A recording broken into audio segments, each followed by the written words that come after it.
I still remember the night my life cracked clean down the middle, not with a bang, but with a knock on the front door.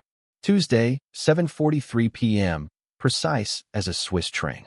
I was halfway through grading a stack of sophomore literature essays when I opened the door to a young man whose eyes looked uncomfortably familiar. He was lanky, nervous, holding a manila envelope like it might explode. "Mr. Keller?" he asked. "That's me," I said, already feeling the shift in the air. "My name is Eli Brenner. I'm your son. Now, I've been teaching physics for 20 years. You get good at keeping your face from reacting when a student tells you energy can be created from Monster Energy drinks and determination. But this was new territory. Behind me, Monica, my wife of 2 decades, was dicing carrots like she was auditioning for Top Chef, passive-aggressive edition. She popped her head out, dish towel in hand. "Who is it?" I introduced the kid. She dropped the towel. The silence that followed could have frozen soup. "You're what?" she hissed. "I didn't know." I stammered. "College. Jessica Brenner." "It was 3 weeks." "I don't care if it was 3 hours and a handshake," she snapped. "You have an 18-year-old son, Adam." In our doorway, Eli handed me a folded photo. There I was, 20 pounds lighter, arm around a petite brunette. "Jessica." The dates lined up. And just like that, my marriage slid sideways. Monica looked at me like I'd suddenly become someone she'd warn her friends about. "Get out," she said, calm and cold. "Monica, pack a bag." She wasn't yelling. She didn't need to. She'd already decided. That night, I checked into a Holiday Inn Express across town, room 214. Beige walls, industrial carpet, continental despair. I sat there in the stillness, trying to process how my life had shape-shifted in the span of 90 minutes. Then Monica texted, "Please don't come back." Not, "Let's talk." Not, "I need space." Just that. And I believed her. Funny thing is, I didn't even do anything wrong. Not really. But in Monica's eyes, intent didn't matter. The optics did. The possibility was betrayal enough. I laid on that stiff mattress in a hotel that smelled like Resolution and Lysol, and all I could think was, if this is how she reacts to a ghost from my past, what would she do if the roles were reversed? Turns out, I'd get my answer. You know how they say hindsight is 20/20? That's not true. It's 20 out of 10, and it's smug about it. Lying there in that beige hotel room, every strange moment, every dodged kiss, every girl's night, with a locked phone came roaring back like a greatest hits album I never bought. Monica had been distant. Not the kind of distant where you fight and cry, and then make up over takeout and bad TV. No, the kind of distant that's polite, polished, hollow. I chalked it up to middle age. Her job was demanding. Our routines were stale. We spent more time comparing calendar apps than actually talking. Still, I loved her. I assumed she loved me back. Assumptions. Funny little traps, aren't they? The next morning, I called Eli. "Thanks for not slamming the door in my face," he said. "You caught me between dinner and an identity crisis." I replied. "Timing's everything." We met for coffee. He had Jessica's eyes. My crooked smile. Smart kid, a mix of wary and hopeful, like someone trying not to want too much. "Did she ever try to tell me?" I asked. He nodded. "She said you transferred before she could." Just like that, the past rewrote itself. And yet, that wasn't what kept me awake that night. It was Monica. The way she reacted. The sheer velocity of it. This wasn't a woman shocked. This was a woman waiting for an excuse. I needed to know why. So, I did what any reasonable, heartbroken high school physics teacher would do. I went home. Not to move back in. Not to plead. Just to collect a few things and maybe, make sense of the crater where my marriage used to be. She was there. In the kitchen, as always. Same lemon-scented candles, same marble countertops, same woman, only different. She didn't flinch when I walked in. "I told you not to come back," she said without looking up. "I just need a few things," I said, heading for the stairs. "Don't forget your toothbrush," she called out, voice flat. I stopped, turned. "You've been wanting this." She didn't respond. "You've been waiting for a reason to kick me out. The photo just gave you one with a nice bow on it." That got her. Her hands tightened on the edge of the counter. "There's a difference," she said finally, "between being surprised and being confirmed." "What's that supposed to mean?" "It means," she said, meeting my eyes now, "that trust wasn't already here when he showed up. And maybe that's because you left it behind a long time ago. A riddle, a trap, a confession. But I wasn't playing defense anymore. That's rich, I said. Coming from the woman who hasn't looked me in the eye during dinner for the last year. She turned back to the sink. Get your things, Adam. I left the house with a box of books and one very heavy suspicion. Something was off. And not in the marriage is hard kind of way. In the something's being hidden in plain sight kind of way. And if I learned anything in physics, it was this. Every reaction has a cause. I just hadn't found hers yet. But I would. It started with a perfume bottle. Monica had always worn the same scent. A soft, floral thing. I once bought it for her duty-free on a layover in Frankfurt. She'd worn it ever since. But the week before everything blew up? Different. Spicier. Sharper. Like she was auditioning for someone new. That bottle was sitting on the dresser when I came back to grab my old jacket. I picked it up, turned it over, and checked the label. Not her style. Not even close. I didn't say anything at the time. But the seed had been planted. That night, I drove to a bar 2 towns over, one we used to frequent before our lives got swallowed by routine and calendar invites. Ordered a beer, stared at the TV without seeing a second of the game. That's when Brent showed up. Brent and I coached JV baseball together 3 years ago. Good guy, bad luck, worst taste in music. He saw me, raised a brow. Rough week. You could say that. Want the short version or the full Greek tragedy? He took a sip. Give me Act 1. I told him about Eli, the doorbell, the Holiday Inn. He whistled low. Damn. Monica must have lost it. She didn't even blink, I said. He tilted his head. Huh. That's not the Monica I know. Exactly. Then he asked the question I hadn't let myself ask yet. You think she's seeing someone? And there it was. That quiet thought that had been pacing in the back of my skull for days, finally stepping into the spotlight. I don't know, I said. But I did. He leaned in. You ever heard of Tony Dresner? I blinked. From the gym? Yeah. Runs the boot camp classes at that luxury place off Hanover. I've met him. Big guy. Ex-military. Yup. And according to my buddy who works the front desk, Monica's been training with him for 6 months. That wasn't weird. She liked to work out. Had a whole Lululemon drawer to prove it. But then he added, 4 times a week. Private sessions. Cash. Now that was weird. Especially since our joint account didn't reflect a single payment. That night, I didn't sleep. I just sat on the motel bed with a yellow legal pad and a red pen, a leftover habit from grading, and started making a list. Not of facts. Of patterns. Thursday nights, late work meetings. Her sudden interest in fitness. That new perfume. The way she always turned her phone face down. The cold calm when she kicked me out. These weren't clues. These were symptoms. And the diagnosis? I was being replaced. Now, I wasn't going to jump to conclusions. But I also wasn't going to sit quietly while my life got rewritten. It was time to do what Monica clearly hadn't expected from her supposedly boring, safe, predictable husband. I was going to dig. And I was going to find out everything. You don't need to be a detective to uncover the truth. You just need to start paying attention like one. And the funny thing is, once you do, everything looks suspicious. Even the toothpaste. The next morning, I drove by the house. Not to confront Monica. I wasn't ready for that. But I needed to see if the pattern still held. Thursday morning. Her car wasn't in the driveway. She told me her Pilates class was on Thursdays. But the gym Brent mentioned, the one where Tony Dresner taught his sessions, didn't offer Pilates. They offered performance sculpt, endurance burn, and private functional strength coaching, which all sounded like code for shirtless trainer makes your wife feel seen in ways you haven't since 2016. So I went inside. Not metaphorically. I mean, I walked into the gym. The girl at the front desk looked up from her phone. Blonde. Early 20s. Looked like she could deadlift me without breaking a nail. Can I help you? I gave her the name I'd used when I booked my trial session online the night before. Elliot Harmon. She checked the screen. First timer. Yeah. Just moved to the area. Figured I'd check it out. Cool. You're with Tony. He's in Studio C. Of course I was. Studio C was upstairs, tucked behind the smoothie bar. Glass-walled room with a view of the parking lot and a mirror that made everyone look slightly more heroic than they actually were. I walked up slow, trying not to let my heart punch through my ribs.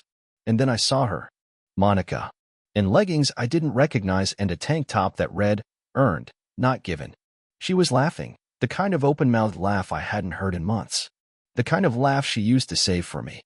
And standing across from her, holding a resistance band in one hand and her wrist in the other, was Tony. He was tall. built like a fire hydrant in a Patagonia vest, tattoos peeking out from under his sleeves like visual warnings. Monica touched his arm. I turned, walked away, fast. Didn't even make it past the smoothie bar before the girl from the desk called out, "Elliot, your session." "I'll reschedule," I said over my shoulder, pretending I didn't feel like I was about to throw up a protein shake I hadn't even ordered. Back in the car, I gripped the steering wheel and stared at nothing for a solid 10 minutes. It wasn't the fact that she was working out with a guy. It was the intimacy. The kind that doesn't come from planks or lunges. It comes from laughter, from familiarity, from being someone's favorite part of the week. I didn't have proof of anything physical, but I didn't need it. I'd been married long enough to recognize when my wife had built an emotional home somewhere else, and I had just seen her living in it. I went back to the motel and did the one thing I swore I wouldn't do. I went through our cloud backup. Now, Monica wasn't sloppy, but she wasn't a cybersecurity expert either. Our phones were synced to the same family plan, and I'd set up the automatic photo backup years ago, back when I thought convenience was romantic. That night, I scrolled through hundreds of photos. Most were harmless. Recipes, book covers, selfies with friends. But then I saw a folder labeled Screenies. Not screenshots. Screenies. Inside were pictures of texts. Not full conversations, just snippets. One she'd clearly sent to someone else for validation. He didn't even notice my haircut. Again, I swear, sometimes I feel like a roommate. Tony actually listens. It's weird how refreshing that is. I kept scrolling. My stomach started to feel like an elevator with a snapped cable. Then came the calendar screenshots. Not ours. His. She'd clearly taken photos of Tony's personal trainer app, probably while he wasn't looking. One entry caught my eye. Off-site client, home session. The timestamp matched the Thursday 2 weeks ago when she told me she was running errands. There it was. My wife. Scheduling home workouts with a man who could probably bench press our marriage certificate. And she thought I was too dull to notice. She wasn't entirely wrong. I hadn't noticed. Not until Eli. Not until the unraveling started. But now? Now I was wide awake. I didn't confront her. Not yet. Confrontation is a game for the outraged. I was past that. I was in the realm of strategy now. And that changes everything. You don't ask questions when you already know the answers. You gather evidence. And then you let the truth do the speaking for you. Cold, clinical, undeniable. I wasn't going to yell. I wasn't going to cry. I was going to burn her mask so slowly she'd have to watch herself disappear piece by piece. She'd throw me out like I was an inconvenience. She had no idea I'd become her reckoning. People think revenge is loud. They picture screaming matches, shattered glass, maybe a tossed wine glass for dramatic flair. But real revenge? The kind that lasts? That's quiet. It doesn't yell. It doesn't throw punches. It waits. And I had time. Oh boy, did I have time. I spent the next few days playing the part of the man Monica thought she'd erased. I kept to the background. Didn't contact her. Didn't show up at the house. I knew she'd interpret my silence as shame. She was half right. There was shame. But it wasn't mine. In the motel room, the one with a microwave that hummed like a dying fridge and a lamp that flickered like it had a nervous twitch, I started organizing. Photos. Screenshots. Calendar logs. Venmo receipts. Turns out, Monica was using cash for her sessions with Tony. But now and then, she slipped. A payment to Horizon Wellness. A dinner bill at a steakhouse she claimed to hate. And then, on the night I was kicked out, a $62 charge from a wine bar downtown. Tony's gym happened to be 2 blocks away. So I built a folder. Labeled it for later. Then I started writing. Not to her. Not yet. To our accountant. We shared a financial advisor, a sweet woman named Karen who once mailed us a Christmas card with a spreadsheet tucked inside. I emailed her with a subject line that read simply, "Need to discuss some account changes." She called me back within the hour. "Adam, everything okay?" "Just getting things organized," I said calmly. "Might be separating a few things soon." There was a pause. A long one. "Oh," she said. "Well, yes, of course. Just let me know when you're ready." I thanked her. I wasn't ready yet. But soon. The next step was social. Now, I don't use Instagram much. I've posted maybe 10 photos in the last 5 years. One of them was a blurry shot of a grilled cheese that Monica once called a cry for help. Maybe it was. But now I had purpose. I changed my profile picture. Uploaded one of Eli and me. A candid from our coffee meetup, where we both accidentally smiled like human beings. I tagged him in it. The caption was simple. Turns out blood really does find a way. I didn't tag Monica. Didn't even mention her. But I knew she'd see it. And I was right. Within 24 hours, she texted me. Seriously? You're putting this all online now. I waited exactly 7 minutes before responding. Just introducing my son to the world. Thought you'd be happy for me. No reply. But I got one the next day, from Tony. Yup, Tony. Apparently, Monica hadn't mentioned I existed beyond my ex. He DM'd me after, and I quote, seeing some weird stuff pop up. Hey man, not sure what the story is here, but I think we should talk. I didn't answer. You don't negotiate with someone who was bench pressing your wife while you were buying her birthday candles. Instead, I posted a second photo. Not of Eli this time. Of the handwritten letter Monica wrote me in 2011. The one she left in my suitcase when I flew to a science conference in Boston. It started with I love you more than I can articulate, and ended with you'll always be the home I come back to. I blurred the middle, of course. I'm not a monster. Caption, I believed this once. Now I believe in receipts. The likes came quickly. So did the texts. From Monica, what are you doing? From her sister, Rachel, are you okay? Monica said you're lashing out. From Eli, need me to post anything? I've got some stories of my own. That one made me smile. The kind that doesn't reach your eyes but settles somewhere deep, like a handshake with your own backbone. On Saturday, I went to the house. Not to fight. To drop off a package. I left it on the front steps. No return label. Just a manila folder with 2 things inside. A printout of the gym schedule. Every Thursday Tony had her booked. A photo, just one, of her laughing in Studio C. My reflection faint in the glass. There was no note. No accusation. Just enough truth to crack the veneer. I rang the doorbell and walked away. Didn't wait. Didn't look back. But as I got in the car, I saw the curtain shift. Good. Let her watch me leave on my terms. That night, the silence was finally broken. My phone rang at 11:14 p.m. Adam, she said. No preamble. Monica. There was a long pause. Then a breath. You blindsided me. I almost laughed. Really? I said.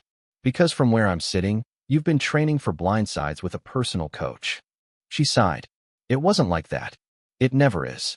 More silence. Then, I was lost. I let that sit. Like a wine stain she didn't notice until it soaked the whole carpet. I didn't plan on this happening, she continued. It started as nothing. But I felt seen. I felt new.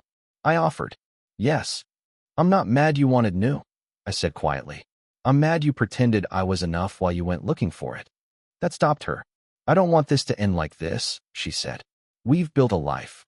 I took a breath. One that felt like fresh air. So did I said. And you brought a wrecking ball to it. Click. I didn't hang up on her. She hung up on me. And I just smiled, slow and sure. Because now she knew what I knew. This wasn't about catching her in the act.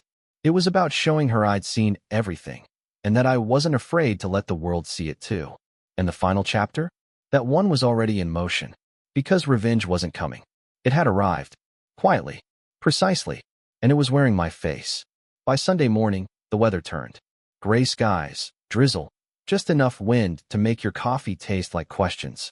I stood outside the motel, sipping mine, watching a squirrel fight with a plastic bag in the parking lot. It felt metaphorical. I wasn't sure how, but it did. The text came around 9:12 a.m. Monica, we need to talk. Can we please meet? No punctuation, which was new for her. Monica loved punctuation the way she used to love me, carefully and with pride. But now she was slipping.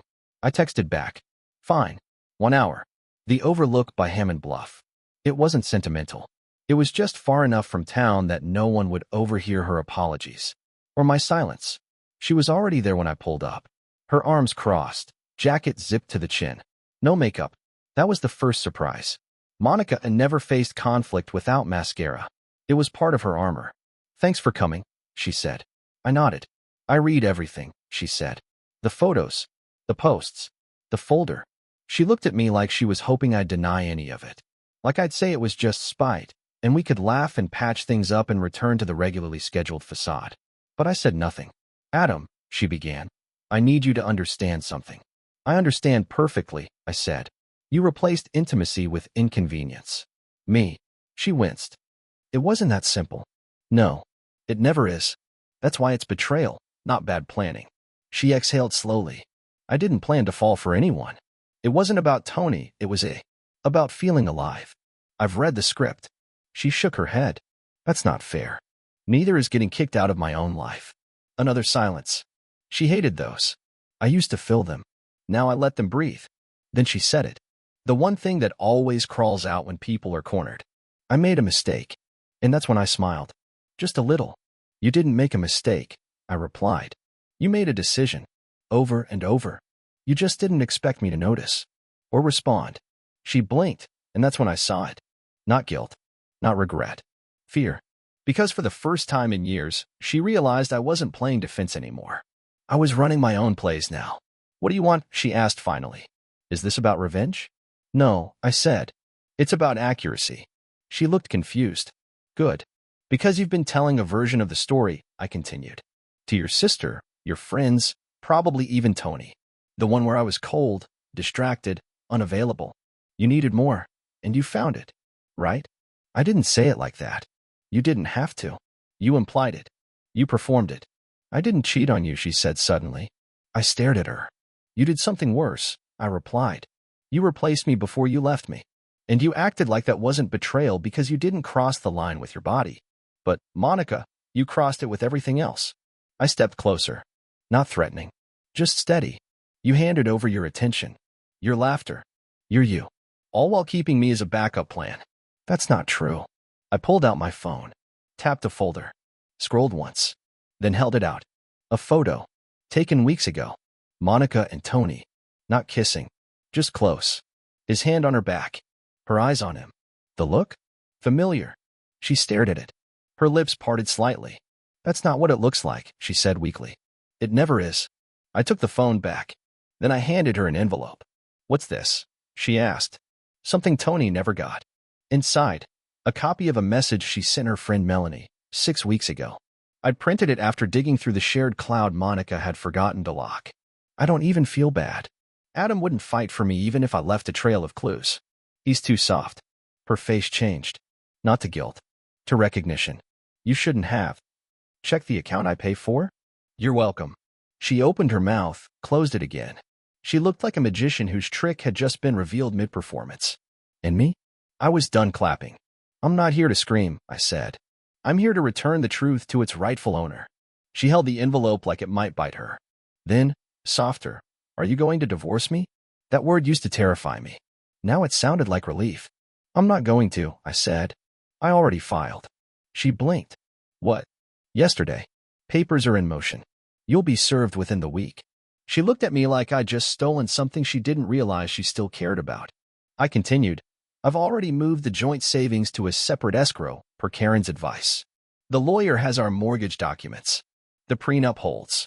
You'll keep the car, the yoga studio investment, and the Peloton you never actually used. And what will you keep? She asked, voice cracking. I stared straight at her. My self-respect. That night, I slept better than I had in a year. Not because I was healed, but because the bleeding had stopped. Revenge hadn't come in some dramatic screamfest or a public takedown. It came in facts, in preparation, in leaving the door unlocked and watching her realize I was never coming back through it. She thought I was the safe option. Predictable, stable, forgettable. But the thing about predictable men? We see everything. We feel everything. We just don't perform it. We save it. We stack the truth in silence until the weight of it tips the whole house of cards. And when it falls, we don't have to say a word. The thing no one tells you about ending a marriage, especially one built on long silences and polite routines, is how loud the aftermath becomes. People start calling you, texting, emailing, like they just discovered you were human all along. Rachel, Monica's sister, texted.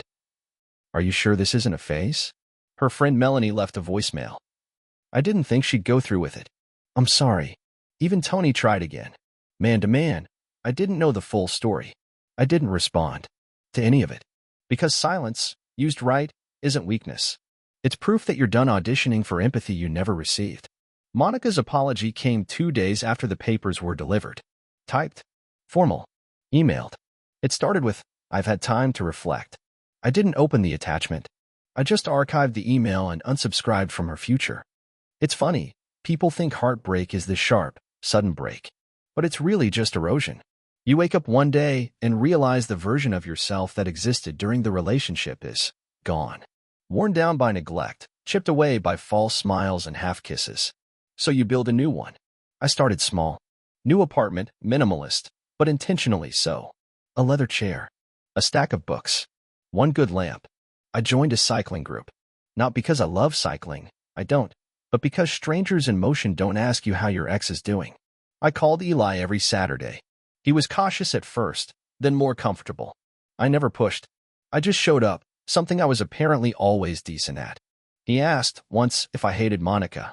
No, I said. I just stopped protecting her story. It came in an envelope 2 months after the dust settled. Not from Monica. From her lawyer. Request. Adam's presence at the division hearing for a jointly owned property, a lakeside rental in her name. My investment. I almost skipped it. But curiosity? It's persistent. I showed up early. Crisp button-down. Steady hands. She arrived late. Hair pulled back. Sunglasses still on inside the building. She looked smaller. Not physically. Just reduced. The kind of reduction that comes from finally carrying the consequences you once outsourced. Hi, she said softly. I nodded. That's all. The lawyer started reading numbers. I barely listened. I just watched Monica try not to look at me and fail. When it was done, she stood by the door like she wanted to say something else. She started. Monica, I said gently, don't say you're sorry. You're not. You're just sad you lost control of the version of me that never pushed back. She nodded once, blinking quickly. And that was it. She walked out of that courthouse lighter, because I wasn't carrying her shame anymore. You want to hear the cruelest part? It wasn't the folder. It wasn't the court filings. It wasn't even the way I walked away without slamming the door. It's this. I'm doing fine. She thought she was replacing me with an upgrade. But you don't realize the value of solid ground until you're waist-deep in quicksand. Tony left her 2 weeks after our hearing. I didn't go looking for that news. Eli told me, with a shrug, like it was already old. Apparently, Monica had become clingy, insecure. The fun had gone out of it. Turns out, it's hard to be mysterious when someone already knows what you look like with your guard down. Me? I kept building. I taught summer school. Took up photography. Met someone kind. Not perfect. Not polished. Just kind. She asks about my day and actually listens. When I told her about everything that happened, she didn't say you deserved better. She said, I'm glad you never let it break you. And that's the cruelest revenge of all. Not that I moved on, but that I did it without needing to be anything other than myself. The man who noticed everything. The man who stayed too long. The man who finally walked away and never looked back.